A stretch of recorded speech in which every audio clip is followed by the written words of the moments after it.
now they're controlling this iPad I just got a couple days ago, and locking up my computer that I downloaded onto. It doesn't take them long, and they try to shut me down. I made a video earlier today talking about how good I felt today. I came back home. I wasn't here 20 minutes. They started putting on the mind weapons and sending me Disney things and threatening stuff. But some friends just hacked my computer from overseas and sending me loving greetings and healing videos and self-healing music and things like that to try to soothe my spirit. And they're trying to tell me to let go of my past and open new doors. I'm broken. The person who has me a slave in America knows that when I bought a ticket to this country, they destroyed my brain in a way I'm so messed up now you cannot imagine. When I try to think of my old self, they wiped out all my memories. When I try to have old feelings that once meant so much to me, they wiped them out.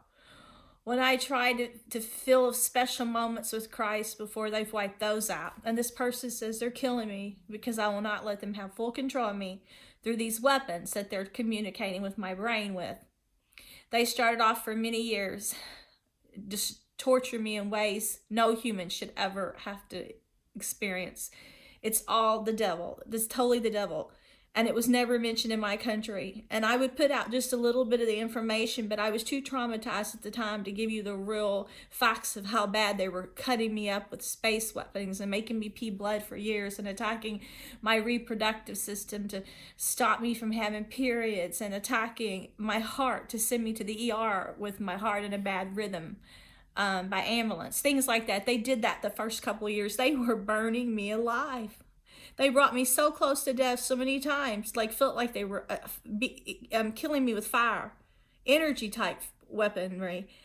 They found radio waves on my land that shouldn't be here.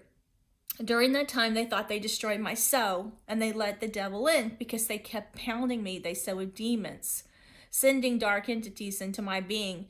And the only way they could enter me was to spend a few years keeping me sleep deprived.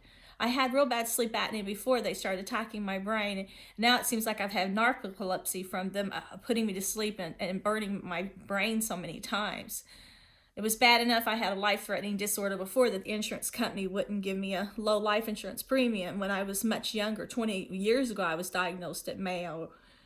And they had to make the condition worse, but they wanted something dark to get into my being. And now they say I must let some transformation occur, which is not ever going to happen. They don't know me very well. So they think if they can get me away from my home, they can forcibly make this thing happen. They said, you'll be a legend. I don't give a shit about this place. I fought for all these years to help humanity, and no one that I met in cyber world other than Rand Paul and Ron Paul could understand the quest I was on. But when God sent me a dove, I knew he wanted me to follow him and to spread the word about the beast and the power that he had through this technology, these weapons. And when I did, I got tortured much worse. And you know, they have brought me to death, close to death so many times, but there's something they want to use. They call me the Holy Grail that God will never let them use. I know there's a God, and God will never let Satan have anything that God doesn't want Satan to have, ever.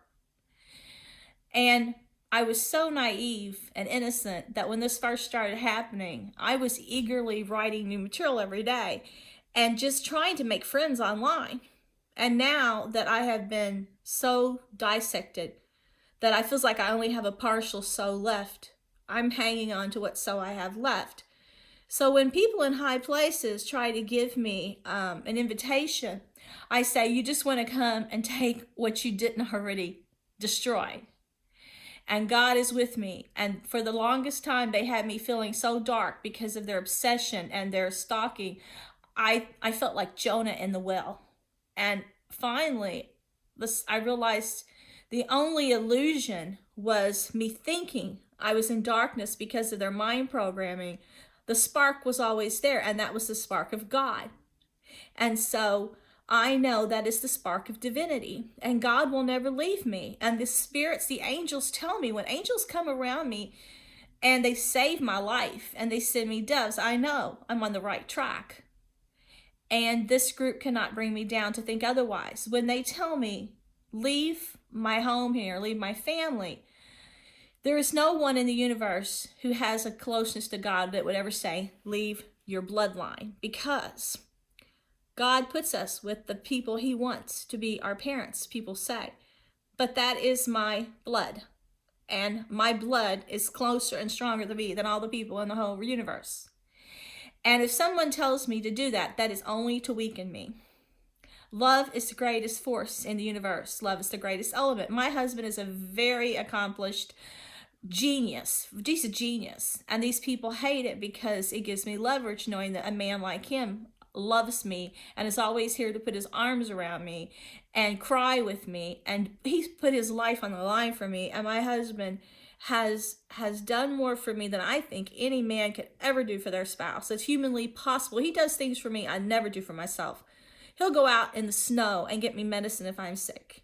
He'll stay up sleepless nights if I'm sick. He will save my life if I'm sick. And I think he has saved my life in the past. When somebody saves your life and makes your soul feel happy when you're with them and you feel like you're in heaven with them, you would die to be with that person. And I know there are times I'd put my life on the line. I would die to protect him in a heartbeat. I would die because my love for him is great. I mean, I don't know how I ever got so lucky. You know, the day I met him, the earth changed. Life took on a different meaning. The world looked different. The planet looked different. And he completed my soul. And for people to tell me, leave your husband, we want to break you. Leave your husband, we want to darken you. Leave your husband, we want the beast to devour you. No miracle is ever going to happen because you've already broke my heart and let me see that God is protecting me from the beast, which is the people in power today. God knows that those people are always infected with the beast. When you get into that kind of position, you don't get into that kind of position by loving fellow man and being close to your neighbor. You get in that position because you have made a lot of bad moves in your life to put you in hell. And you want to make other people become like you. You have shown me through your abuse and theft and cruelty and the loss I have experienced with my mom when you attacked her, after she was sick, you attacked her and you sent something to her with your technology.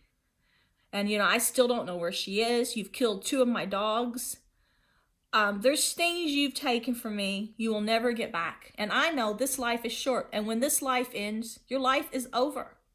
So when you die to build some empire, you turn around and blow it up the next day. And then the people after you will blow up the things you create. You have made life so vicious that no matter who comes after you, they're going to destroy things. And I don't think they're going to be that many. You have tarnished the young. You have spread evil from from every corner of the earth. God wanted you to preach about Jesus. And he wanted you to, preach about his word and his wisdom, and he wanted you to save souls, and he wanted you to lead people to him, and he wanted you to educate. What did you do? You used what little knowledge you had to destroy, to weaken, to devour, to bring something so unholy and unspeakable here that no person's safe, not even you. You can't control or contain this kind of power. You destroyed humanity. And now you want me to come along as if I can do something. As far as I'm concerned, I was doing the very best I could when I was young, when I had a great heart and I had great vision, but you wanted to destroy that about me. I will never get that back again. And you kept me enslaved for all these years and you prevented me from using my gift. That gift was from God. It was from God. You want to bring something unholy, unspeakable and try to make me use it. You want me to use, you said, the inner beast. God brings out the best in me, and I will choose to be with the one that makes my soul feel pure and accepted. If I lose my temper, I hate myself. Absolutely hate myself. That is my downfall. You use rage for control. I see it as a weapon. And you can just see that fire in my eyes when I talk about it.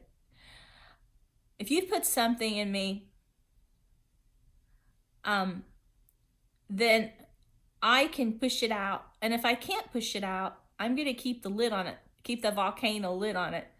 Because I know you think if I let it loose, it would just help you destroy the world. And your goal is to destroy the world. It's crazy that you would ever think this way. You've murdered so many souls. And you're trying to murder my soul. You're trying to destroy my whole life here and family and everything that ever mattered to me. You have already stolen too much. And I think your crimes will be judged. And when you say come and be with you, we're opposites.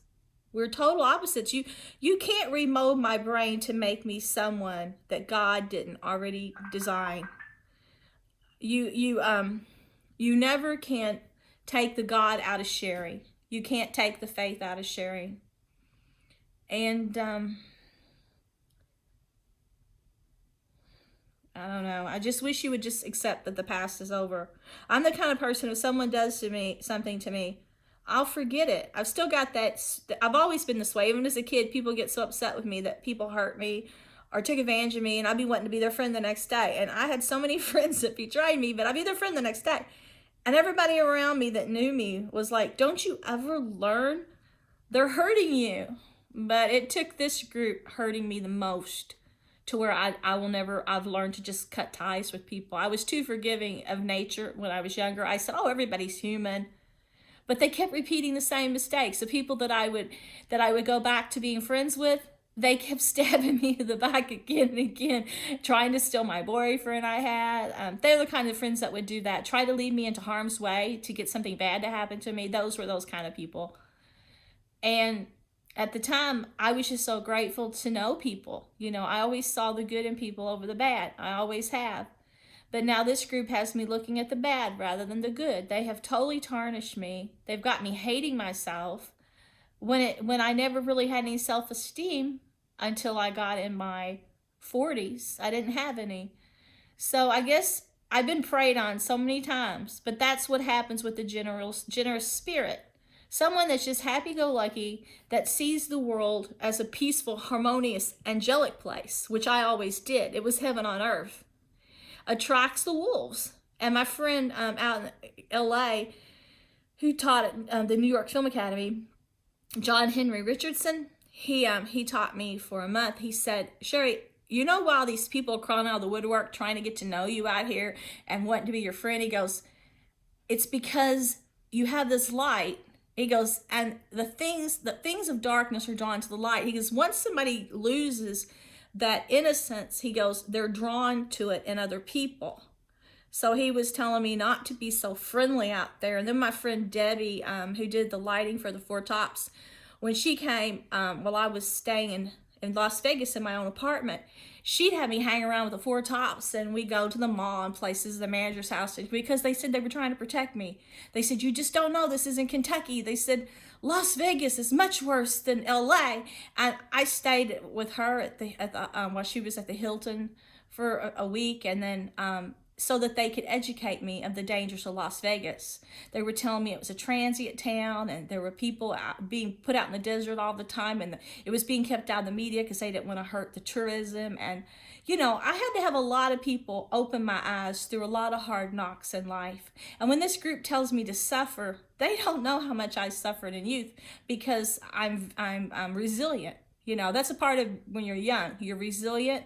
And I just brush all the things off. I've had people try to throw me in cars when I was in Vegas. I had somebody, some guy at the health department was trying to mug me on the bus stop, this elderly guy. And this guy comes up out from nowhere, get in the car, get in the car. He was acting like a hero.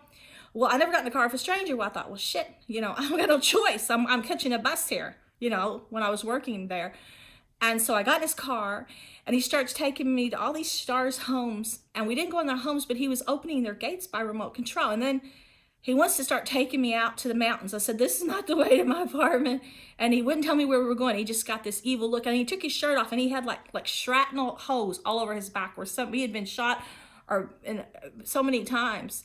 And then as we're getting past all of Vegas, you can't even see any town, he pulls a gun out of the glove compartment. And I know he's going to throw my body in the desert. And all I'm thinking is, my parents are not going to have any closure. I cannot be murdered like this. If I have to jump out in the highway and be splattered, I would much rather have my body found on the road than be buried and nobody ever find me. So then everybody always wonders. So right when I put my hand on the door and I was lifting the handle, when we went past construction, road construction was the last thing that we passed before we get right up in the mountains. And when I lifted the handle, he grabs my arm and he goes, "You got more balls than a man." And then he puts his gun back in the glove compartment. And then he says, "Where do you live?" And he took me to my apartment. And then when I was getting out of his car, he goes, "I bet you'll never trust a stranger again." I mean, when I used to work downtown at the Brown Hotel, I went to McDonald's one night. I had to work the graveyard shift. And some rapist comes up and trying to pull me down a side street, who's already raped 2 women down by the library. And I get away and I run up to McDonald's and I open the door, and then he comes up and he kicks me in the back with his foot real hard. And then I see this cop standing down there writing a ticket. And I said, "Do you see that guy? Go get him. You know, he just kicked me in the back." He goes, Miss, don't interrupt me. Can you see I'm writing a ticket?" I goes, "But there he goes. He's getting away." And and then I had a boxer one time, the bully in the neighborhood. He was chasing other kids. He scared them, but I wouldn't back down to him. And one day he started spraying me with a water bottle, and I wouldn't back down. So when he fell in the gravel, I started laughing at him. So he got up, he starts punching me. So I started kicking him and fighting him, kicking him with all my might. But I was barefoot, and then he hit me in the eye, gave me the hugest shiner, but he had a ring on and he cut the bone. Well, we didn't know until later he was in the paper, Golden Gloves champion, Chuck Boyd here in Kentucky. But I would never back down from people. And I've been in several car accidents. I had my back broken when I was little. I was hit by a car when I was little. So when you say, "Oh, you need to suffer to be tough," I guarantee you I'm tougher than any of you all. Because I would never use these weapons on somebody from a remote location. I would never try to hurt somebody. I would never try to possess their soul. I would never invade their mind. I would never, ever, ever, ever, ever do any of the things that you are doing. And when you tell me join your group, after you've shown me the monster in you, no way. You have shown me the beast. No way.